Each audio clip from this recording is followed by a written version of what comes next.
And so what does it mean to really rest in our sovereignty and in our power, in this trust that like what is ours will come to us, and then what we create will flow from there rather than from this like overextending, overdoing, like sending our energy out, like you're describing, or maybe taking in things we don't want to take, right? And so that like transparent barrier really becomes important because we don't want to let in things that aren't for us, right?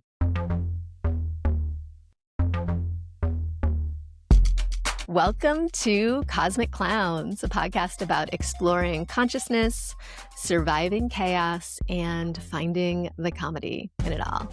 I'm Jocelyn K. Glei. I am a writer, a teacher, a recovering perfectionist, a matcha latte drinker, and a dedicated woods hiker.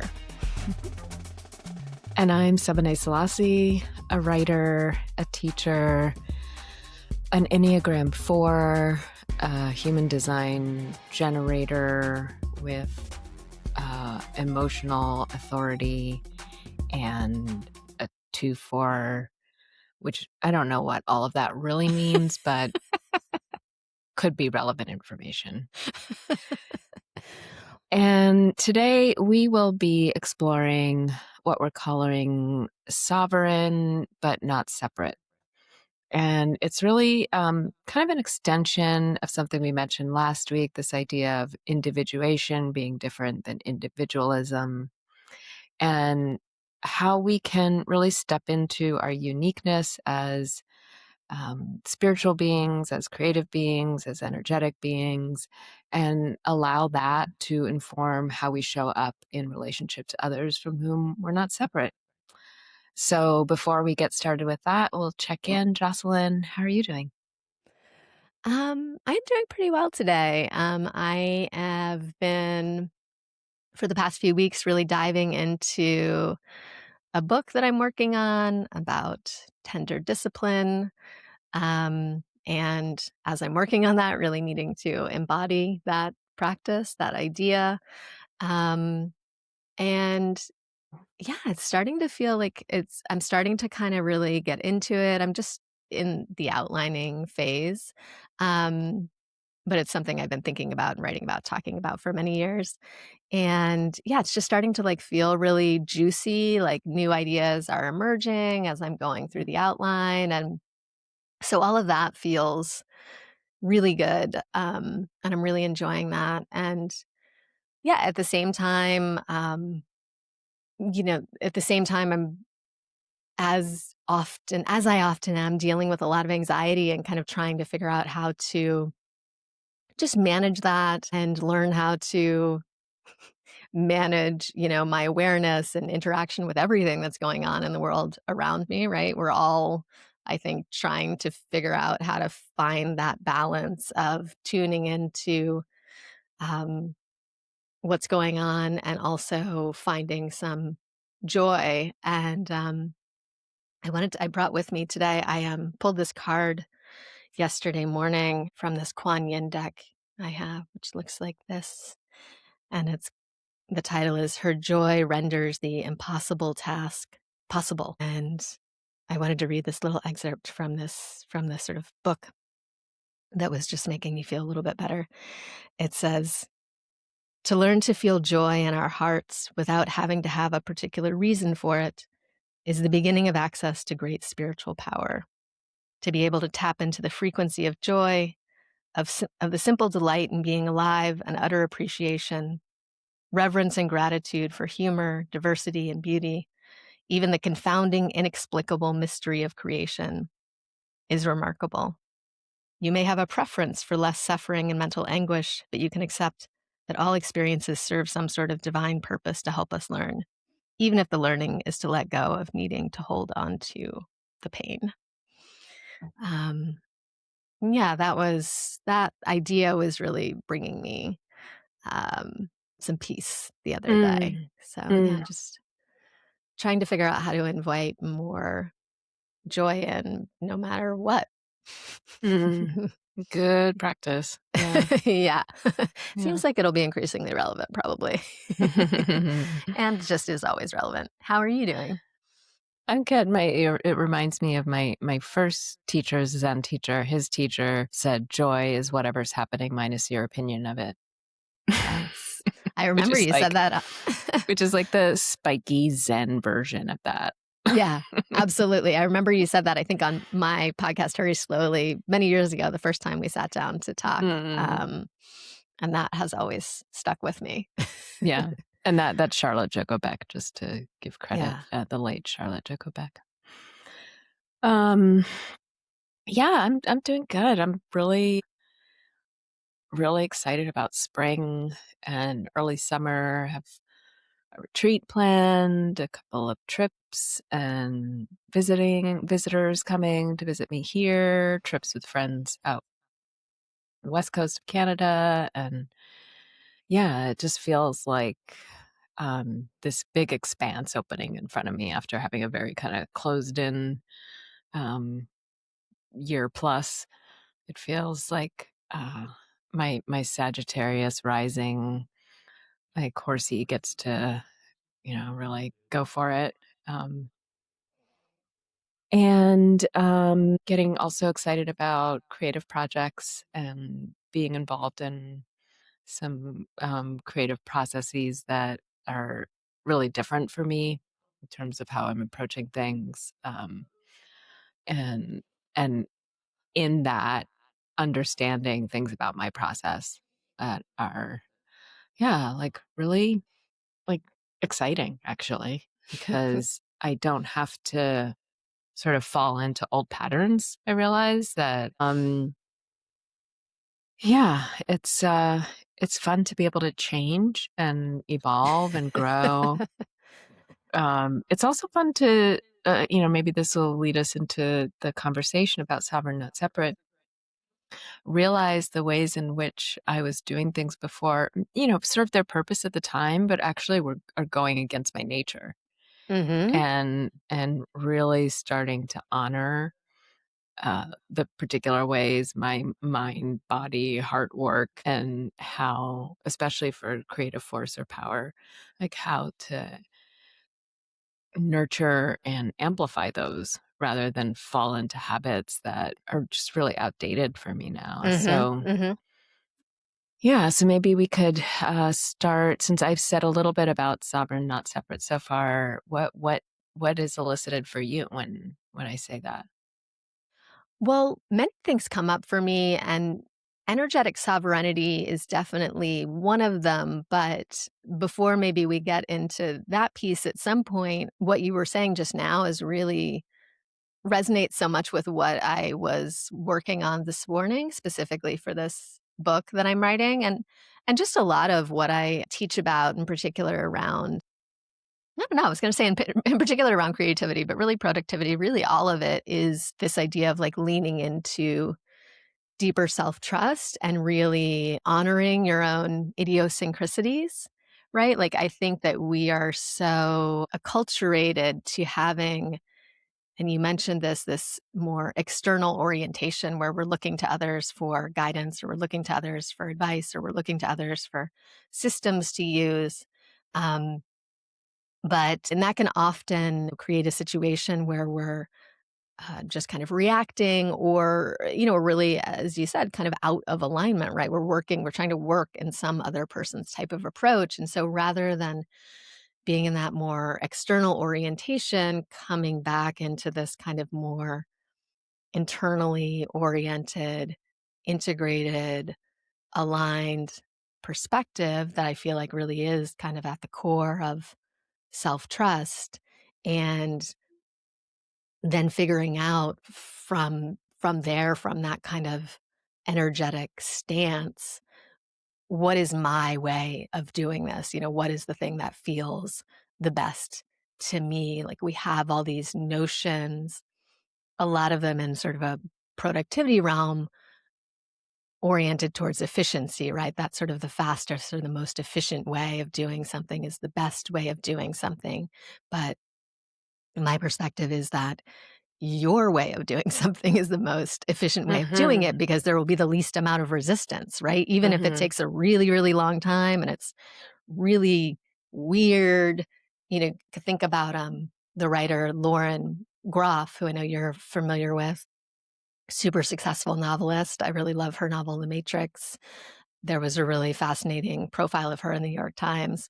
And one of the things that she said she does, which I still seems almost like difficult to believe to me that she does this, but that she basically like writes a draft of a novel and then like puts it in a box and never looks at it again. And then writes another novel with the idea that whatever the good stuff will remain, right? And like anything that is, not necessary or whatever that she forgets are things that don't actually need to be there. And so it's this kind of process of refinement in a way, which sounds like a, somewhat maybe crazy or possibly inefficient process, but like that's her process and that's what works for her. Mhm.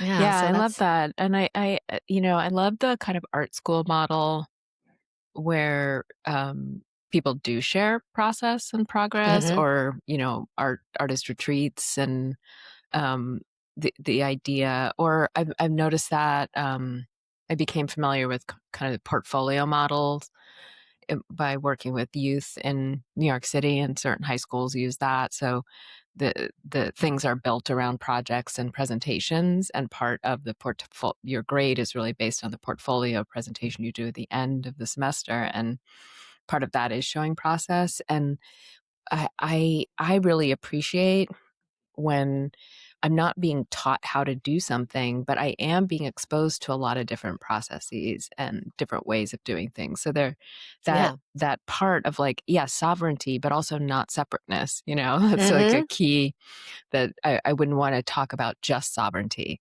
hmm in the way I wouldn't want to talk about just individuation, right? That for me, there's a relationship to society and to others that feels like just like a responsibility, not in the sense of like, um, handed down duty, but just the reciprocity of being alive. And so, um, yeah, that exchange, whether it's creativity or spirituality or energetics, that exchange is really important to me too, because I learn so much from other people, and that actually helps me learn about myself. Yeah, absolutely. Yeah, and I don't think it's like rejecting external ideas or rejecting external systems, right? But maybe Yeah, there's and a I'm not process. saying that you were saying Yeah. that. I was just wanted to make that distinction. Yeah. Yeah. Yeah, but like a process of like synthesis, right? Like, oh, that's an interesting way of doing it. Like what's my way of doing it? And one of the things that I've been tuning into a lot lately is just thinking about style. Like you talk about style a lot when you're talking about writing, like writing style, but like the style of your process itself. And by which I mean, what does your process look like? What helps you really engage with it? What makes it feel fun to you? So for me, I like to have a lot of color and I like to work in a very like analog process and there's lots of different aspects of it. Um, but that in the same way that when I come to New York City, because I don't live in the city anymore, one of my favorite things is people watching and looking at people on the subway, and seeing what styles people are wearing and being like, oh my God, like that person is like, I don't totally relate to that style, but they are like doing it, they are owning it. Like that is amazing. Um, and that bringing that same energy that we might bring to fashion or to getting dressed up or to adorning ourselves, like also into, the creative process and like having that same level of kind of ownership and sovereignty over the process, but in this kind of more fun, like style kind of way. Um, Yeah, I love that, and I'm really appreciating. I brought up before this Labyrinth program with Kenning Zhu, who is a artist and writer and designer, and it's based around astrology. So we're going through like astrological seasons and bringing in the decans and tarot and a lot around the elements. So we're working with the element of fire right now, and I think that elemental astrological, individual relationship is also interesting because today there were, of course, a lot of fire people speaking on the call. Because they're like they have that impulse to share. And not only, I mean, I'm a fire person too in terms of my rising sign. Um, but yeah, that quality too. Like people were describing how, how impulsive they are and how, ideas just come to them and they work in this kind of what feels to me like erratic, but for them is like this very energetic and quite alive feeling. And as an earth moon, like my moon is in Virgo, like I need like lots of grounding and kind of the things that you were describing too. Like, I like a lot of tactile and analog Mhm. aspects to my process, even though I do my final writing on a computer. Mhm. I like a lot of color and beauty. And I also need, as a Virgo moon, a lot of like order around me in order to like I need to clean my desk before I'm really Mhm. going to get productive or and I used to think of that as neuroses or procrastination, but it's actually preparation. Like it really Mhm. is part of my process. And I've mentioned before, and I know not everyone is as well versed in astrology, but even if you don't understand astrology in terms of the transits going on in the world, I think it's really helpful for people to just get their chart read because it's so affirming to hear about your uniqueness in that way and to Mhm. recognize that the things that you maybe thought of as like unhelpful idiosyncrasies or even bad habits might actually be just your process, like your way of doing things because of the uniqueness of your makeup, And Mhm. I started with those self-knowledge systems like Enneagram and human design. And Yeah. there are many ways into it, it doesn't have to be astrology, but that self-awareness, which maybe for some of us comes just through personal reflection, we Mhm. don't need necessarily an external system, but really knowing yourself is so key to the sovereignty, right? Because you have to know yourself to trust it, right? Yeah, absolutely. Well, and I think intuition is also a piece of that, and I also think you're reminding me someone who I used to work with as a coach, she would talk about how people had different tendencies to either be more comparative or to favor more contrast. And my orientation, this is sort of another kind of blueprint, Enneagram type of thing that she would do. And I was more oriented towards contrast. And so it was really helpful for me to see what other people were doing and to be like, "Oh, that's not like what I wanna do, or that's not Yeah, how right. I would do it," right? Right. That contrast was really helpful for me. So again, with this idea of like the external inputs, being really helpful is like one way of it can also be like and it was funny, I remember when she said that to me, I was like, "Oh, that seems like really inefficient." Like I just have to see I have to see all the things I don't like in order to like understand what I do like, you know? Mhm. But to your point, there's a lot to learn from just exposing yourself to other people's ideas, other people's systems, other people's ways of working to just help you potentially through contrast or through comparison see more what you are, what your style is, right? What your approach Yeah, is. and also just for inspiration. Mhm. Like Yeah. it plays into both the sovereignty and the not separateness because you can see also across disciplines, across culture, like across like so many seeming boundaries, like you can be inspired by many different types of processes. Mhm. Mhm.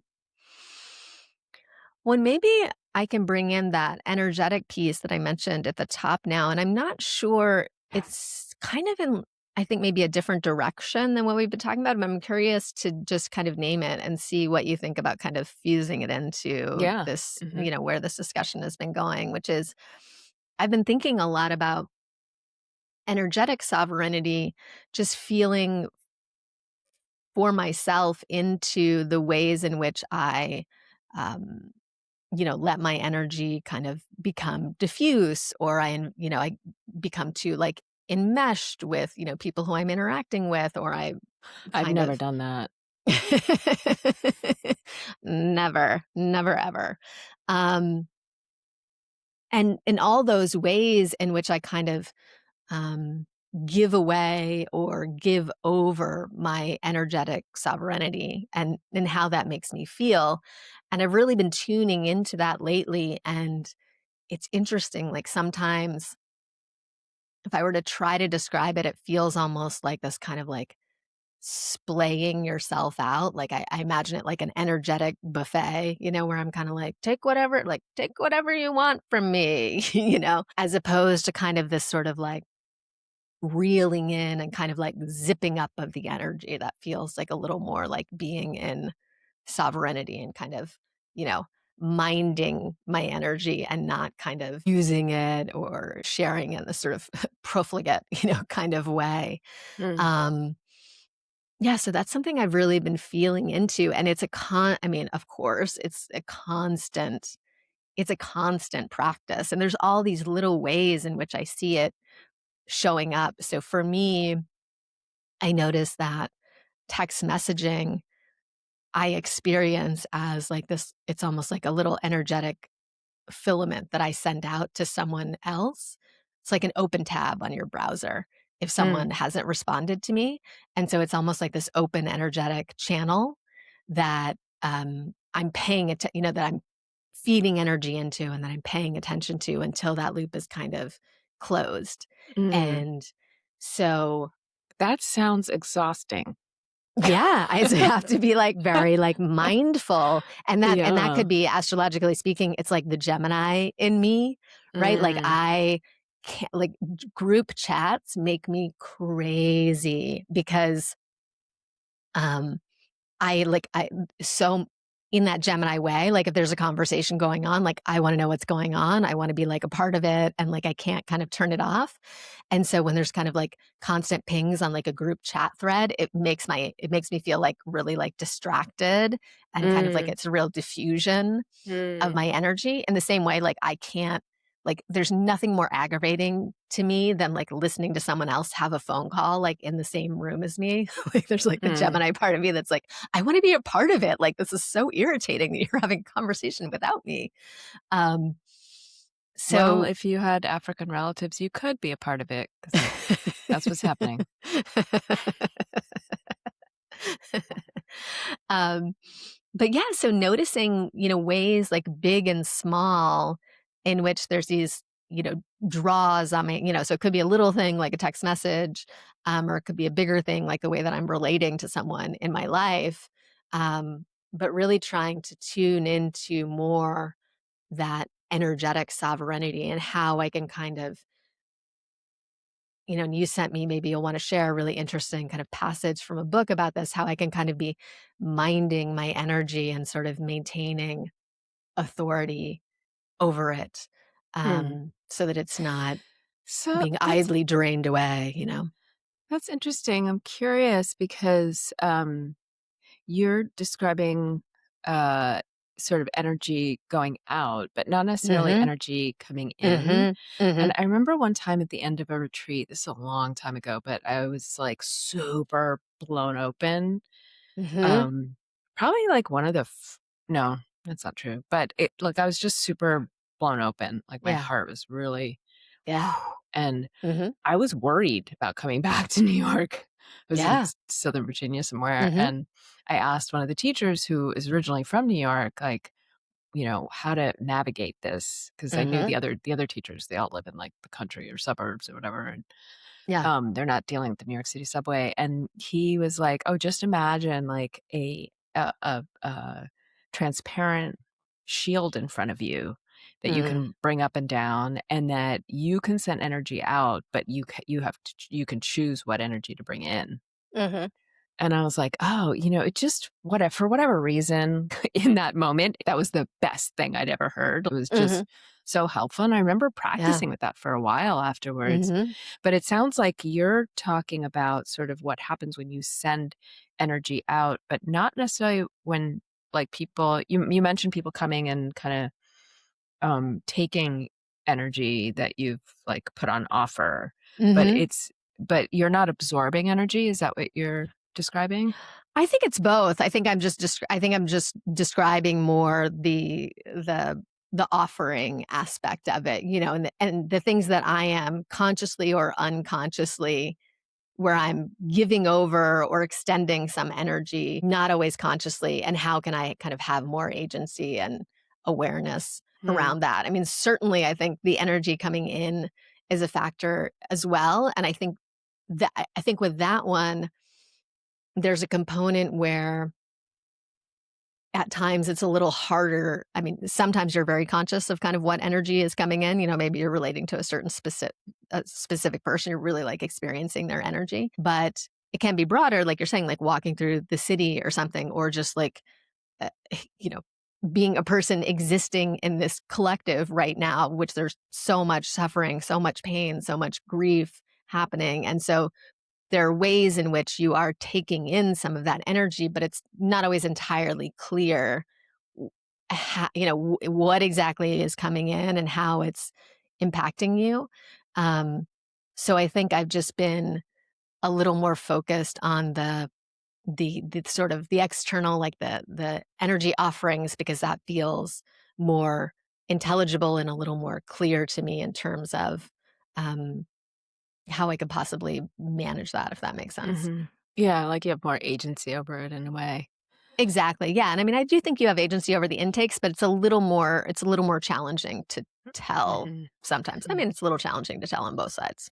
mm, mhm. Yeah.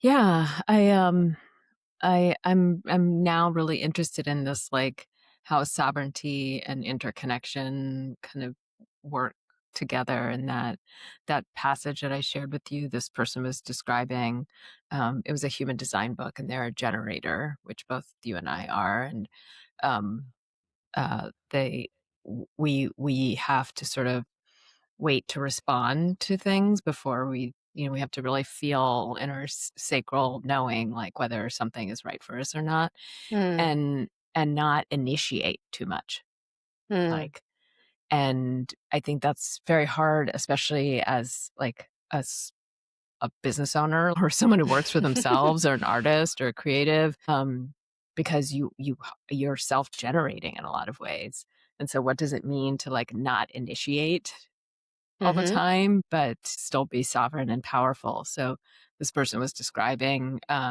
it like the emperor of the major arcana from the tarot, number 4, is seated on a throne and in their power in this way. Like he's sitting there and not having to like go out to act, but very powerful. Like it's a power card, and so what does it mean to really um, rest in our sovereignty and in our power in this trust that like what is ours will come to us, and then what we create will flow from there rather than from this like overextending, overdoing, like sending our energy out like you're describing, or maybe taking in things we don't want to take, right? And so that like transparent barrier really becomes important because we don't want to let in things that aren't for us, right? mhm. Yeah, and in that passage, I think the word that was so powerful that, the writer was using, which of course I love, it's also the title of my newsletter, is, talking about radiating, right? That Mm, that sitting there and radiating out mhm, that power, that energy, that sense mhm, of sovereignty, um, and that being the thing that kind of goes out and draws to you, mhm, right, the things that you need. Yeah, and that feels it's interesting, that imagery and that idea feels very much resonant with something that I've been just a kind of general idea that I've been working with lately. A teacher of mine said to me maybe a year ago or something like that. She said, "Your presence is a blessing." aw, And kind of been working with that, to really working really deeply with that idea that that I have, you know, that I am a blessing, that I have a lot of worth, that I have a lot of value when I'm not offering anything, and feels like something that I'm getting kind of increasingly, deeper teachings around. Um, but yeah, there's something so beautiful in that idea, and something that I think is, in this world where we are so constantly like doing, so agitated, so always reading something, always taking something in, you know, always exchanging, always posting, tweeting, whatever it is, that idea of really just being in your presence and letting the presence alone be a blessing is pretty deep teaching, and challenging to, potentially challenging to sit with, just in this world with so much stimulation all the time. Yeah, what it makes me think of is like the stimulation, but also the incongruencies or the inconsistencies of that. Like, it made me think of I ran a large meditation center in New York City for a number of years, and there's nothing like seeing many, not just from that tradition, because we also rented out our space to like everybody who's coming through town, basically, who needed a space that could seat like 150 people. Um, what people are like, peeking behind the curtain and like seeing the wizard and realizing, that it doesn't quite look like the Oz of the outside. Having to deal with contracts and money and lots of other kinds of power issues with these spiritual teachers. And so there's like people's uh kind of stated presence, Mhm. and then there's their actual presence, right? And those Sure. can be, and there's their stage presence, and then Right. there's their all everything else presence. And so Not that's not always a also, blessing, or oh my gosh, and it's like, it's not, for me, it's not even like it's a blessing or not a blessing. It's the Yeah. inconsistencies of like what Mhm. someone says they're like, or Mm. what they teach and preach, and how Mhm. they are actually, Mhm. that is a really interesting thing. Like, what is it when someone acts sovereign, because they have that sense of authority and Right. that regalness, Mhm. but you know that it's sort of like the emperor has no clothes situation, right? Mhm. Mhm. And I, just being part of spiritual communities for so many years, there are not many people like that little kid willing to call out, that guy's butt naked. Like the guy prancing around like he's wearing like a gown, and you know, like he is nude. But as I was listening to you, I was thinking of that quote that you shared, that I had noted for myself separately. You just shared it in your newsletter, but your friend wrote, I did a traditional 4-year shamanic mentorship, and they told me the greatest energetic protection is being who you say you are and doing what you say you're going to do. Yeah, that's Um, Allison Strickland, who's just like a genius anyways, but I like summed up so many things in that one quote, that yeah, one share. yeah, I remember reading it and I was like, okay. It's like, ooh, Yeah. we can chew on that one for a while. Um, but yeah, as you say, and that's, I don't know, what Because, you're and I outlining think is like, the step that's missing from that is knowing who you are, mm. and a lot of people, to kind of get back to where we started, like, don't know themselves. Like, they only know themselves in comparison to other people, or, fitting into some standard of how things should be. There was a quote that I shared, I think in that same piece, on about individuation from Jung himself, and he said something like, the non-individuated person is immoral. Like, there's an Uh-huh. immorality to not knowing yourself, because you are Hmm. saying that you're one thing, but actually acting in another way, or saying you're Mhm. going to do one thing and acting in a different way because you don't know yourself to know how to be sovereign in your being. Yeah, and it's interesting as you say that, and I think about it, it's almost like it's like I'm picturing like a person, but these kind of like ghostly outlines of like other versions of themselves, because Yeah. you're not quite like you're not fully integrated, like you're not fully sort of centered in who you are. And so you can behave in a lot of different ways because, these kind of like little ghost outlines of like different versions of yourself. Or you behave Because in you're not like very rooted. or you behave in very specific way, but it's not you. Mm.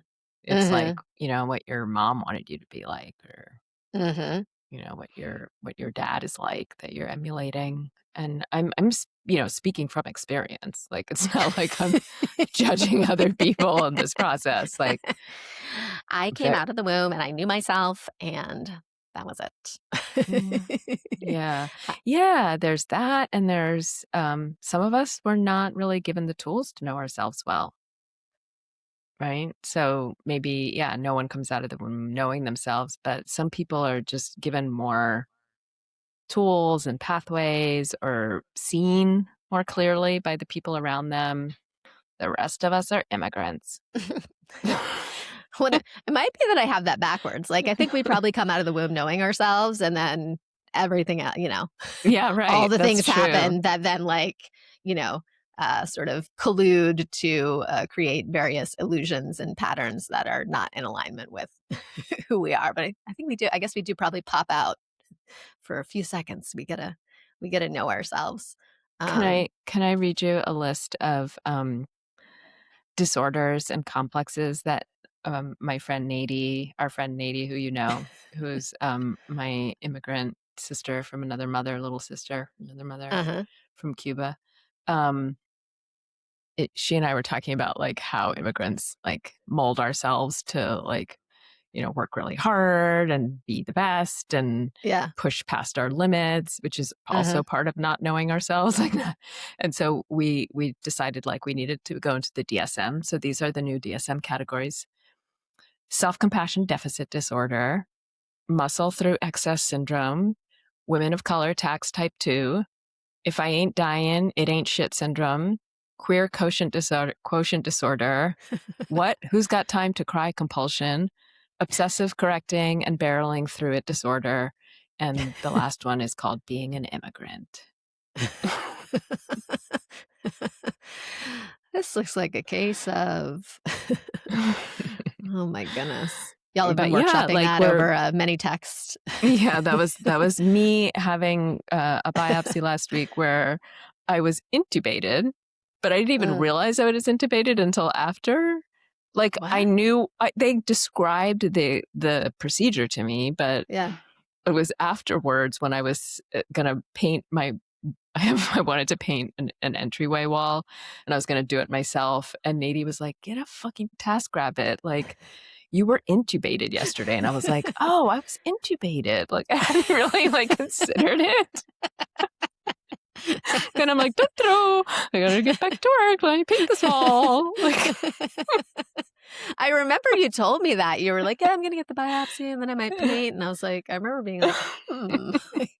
but I never thought of it that way. I'm like, I feel like I'm playing like the pit procedures bingo or something. Yeah. Like, it's like, what procedure from the pit have I not had yet? Let me add it to my bingo card. Oh my goodness. So that's how the disorder list came out, is from that text From that. exchange. Like, maybe something's something's going on here. So know thyself. Yeah. But that's the $1,000,000 question. How do you do it, right?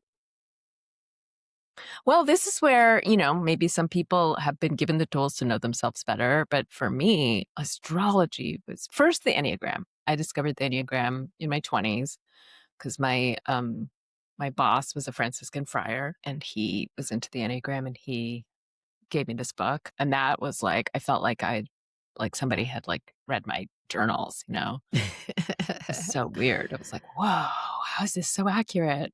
And I remember I gave the book to a few friends, and they were just like, "I'm not into this. Get away from me." But then the next thing was astrology. Yeah. When did you It's discover astrology? I had my first reading in 2005. Mhm. Yeah. So, like, 20 years ago. Um, Mhm. and then but I didn't start s and then Channy started sending her emails, like, before the app, before she became a thing, she just had this, emails, and you would have to, like if she had, like, a workshop that she was selling, whatever, you had to go Yeah. to Dropbox and download the files The and, the like, olden days, I the olden remember days. that. So I started being like, "Oh, I wanna know more," and I bought a couple of Mhm. books, and then but I didn't really start studying it until I was in Sicily in 2020. Mhm. Yeah. And I was supposed to be Yeah, and then studying it's been like Italian, and I would always be like, "Fuck Italian, I wanna study astrology." Thank fucking goddess. Can you imagine, like, if I was spoke Italian now, but not astrology? What how useless that would be. Sorry, any Italians who are listening. Astrology is way more useful for me now, not being married to an Italian anymore. Oh my goodness. When Yeah, did I'm you trying to think start? for myself. I think it was, yeah, sometime in my, mm, early 20s or something like that, I wanna say I had my first reading. Um, yeah, and what an incredible system for, self-knowing that seems to Mm. be ever, ever, ever deepening. And when did you Um start studying it more? Like Um, I mean, I think I'm probably sort of similar to you. I had a friend who was pretty into astrology, so she started to kind of like acclimate me to it. And then I got into the Channy, also like you in the olden days, and, took a few of the online courses, and did more astrology readings, with very talented astrologers, astrologists.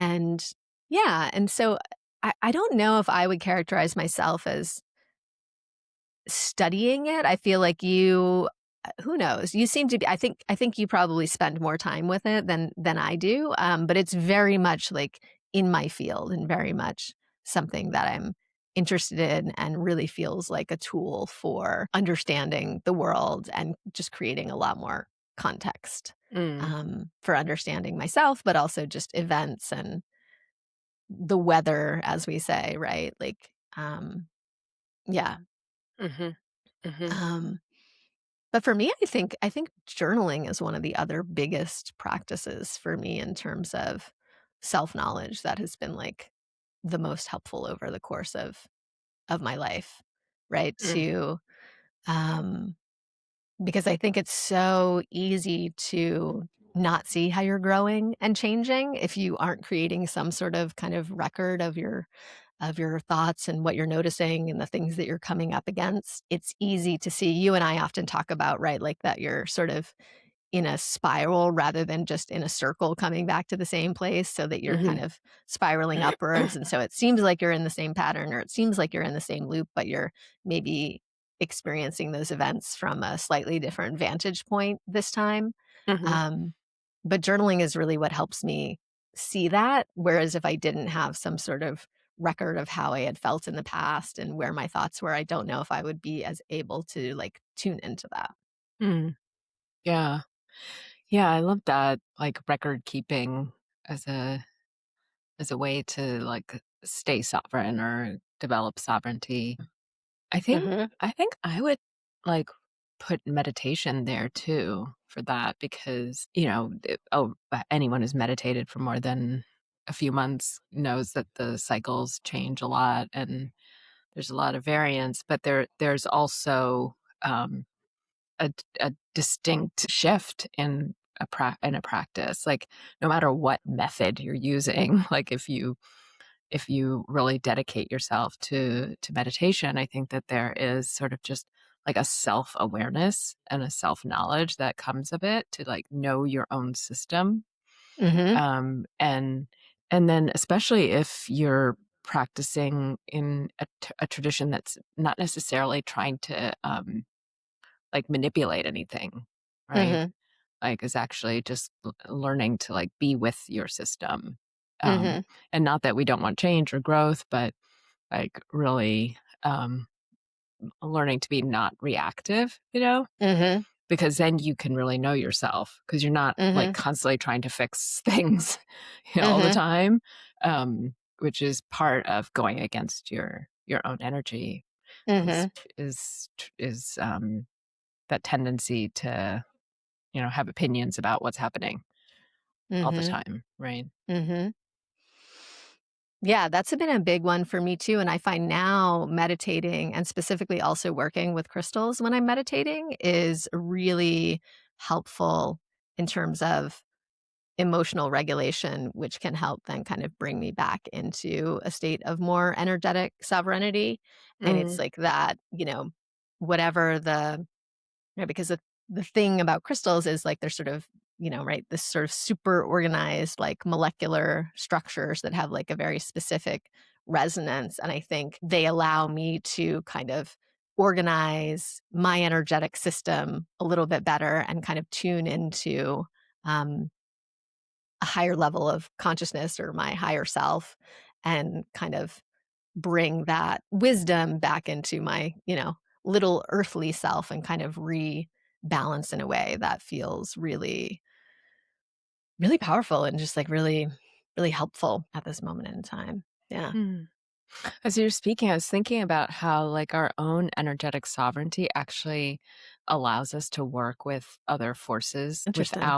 without sort of that enmeshment. Or yesterday, our mutual friend Shauna, someone she was talking to, was they were talking about empathy and being an empath, and this person said that the problem with being an empath is that you can make it all about yourself, which was so, I mean, brilliant. Mm. And that way in which when we're not in our energetic sovereignty and we're sort of not clear about what's ours, what's not, Mhm. what we want to let in, what we want to share, put out, we can become enmeshed and take other people's energy on as our own and get Oof. into like savior Mhm. mode or Mhm. needing to be saved and being the victim all the time. Yeah. And that energetic sovereignty is like a real like kind of maturity because we have to Yeah. then know, like, we haven't mentioned this word, but like boundaries become really, really important, and as someone who I've been sort of toying with the idea of using the language of estrangement more, but Mm. I find that it has a pejorative quality to it that I don't. Estrangement rather than boundaries, do you mean, or playing around with Well, it in what sense? estrangement in the sense of like I am estranged from some of my family members, Right. but Okay. I Just feel trying to like understand the connection. estrangement has like this shaming quality to it. Like we think of Mm, estrangement as something bad that happens, and we definitely, sh- yeah. we should avoid, And so I like boundaries better because Mhm, sometimes boundaries can be really like they can be like a fortress wall. Like mhm, nobody these people do not have the code to like make the drawbridge come down. uh-huh, Um and yeah, so this this quality of like clarity around what we let out, what we let in, and how we mhm, engage within our sovereignty, right? Is mhm. really it makes the not separate part much healthier, Yes, yes. right? Mhm, mhm, So that mhm. we're not sort of making our empathy all about ourselves. Yeah, yeah. Yeah. Your imagery was making me think of the boundaries and, like, the wall. Many years ago, I had separated from an ex, and I remember thinking, like, "Oh, I think I'm, like, okay, I think I'm finally, like, really, like, energetically separate. I, like, have these boundaries." And then I remember that night I went to bed and I had a dream of a castle with like a huge wall around it. And then I was walking around inside the castle and there's a swimming pool and she was like swimming in the swimming pool. She was like, hey, just like frolicking in the swimming pool. And I was like, hmm. Guess I'm not that far yet. Yeah. Right. um, but on another note, what you were saying was really landing for me. I was thinking about recently, um, a a conversation that I need to have with a friend that's a little more challenging. And when I'm in those situations, I can, because I have anxiety, sometimes I really get into this like rehearsal mode. I'm like rehearsing what I'm going to say, and I'm like rehearsing what I'm going to say. Um, and it can be really hard for me to get out of that mode.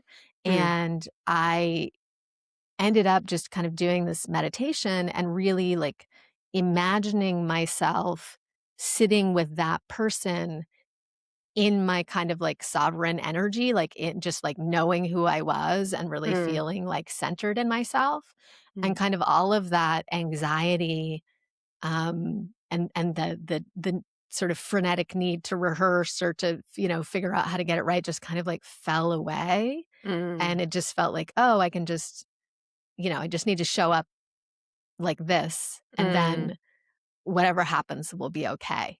If mm, I can just show up in that energy and hold mhm, that space for myself and like know who mhm, I am, mhm. then there's nothing that can be wrong. It could be a good Right. conversation, it could be a rough conversation, doesn't really matter. Yeah. And yeah, that just felt like I'm like, I hope I can remember that. Like it was like a really powerful practice. Like I was like, okay. Um, Yeah, that's so yeah. beautiful. Yeah, and how hard it is to like know what's true in those situations. As you were speaking, I was thinking about like, wow, I don't rehearse conversations anymore with my ex. Like for the first probably like 2 years after we Woo! split up. Yeah, it was like, and another thing, and this, and You're like I'm brushing your like, teeth. yeah, and it really just has Ah, like left me. thank thank God. I don't Goddess. have that chatter, I don't have that need, and Yeah. but it's also good to recognize like the patterns, my patterns that brought me to that, right? Mhm. That those enmeshments and lots of codependency patterns and Mhm. really, and then seeing where those came from, right? From Yeah. family dynamics. And so I guess another help for all of this is, of course, therapy. Like how would I know I would say therapy plus friends who know me well and can point things out in an Yeah. honest way, which Mhm. takes a lot of trust, and it also takes Yeah. time, Hopefully a you gentle know? way too. A gentle way, sometimes not, Yeah. sometimes like someone just being really straight, Mhm. not mean, but like Yeah. really direct. Yeah. Um, but that is like, I think like with therapy, with meditation, with journaling, with any of these things, it takes time because we have to see the pattern, we have to see the progress, Yeah. we have to see the change. And once again, I feel like I'm going to keep saying it, but like astrology has really helped me with that too. Mm. And to kind of unshame those tendencies and patterns as like, of course I would be like this. Given Yeah. A and B and C and D and E, I get F.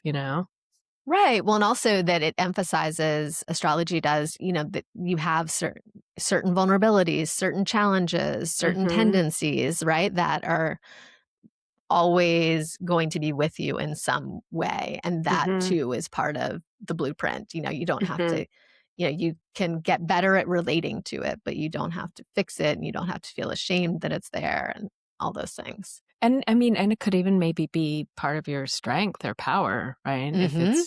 it's approached in the right way. And Yeah. um I love that of moving away from a model of like everything has to look a particular way, which kind of leads me to think about, maybe we can end on this topic, but like spiritual systems or spiritual communities or philosophies, like it's really helpful to have paths. like it's really helpful to have teachers and teachings, and I know we've touched on this before in the podcast, but it's like, how do you do that without with like individuated beings?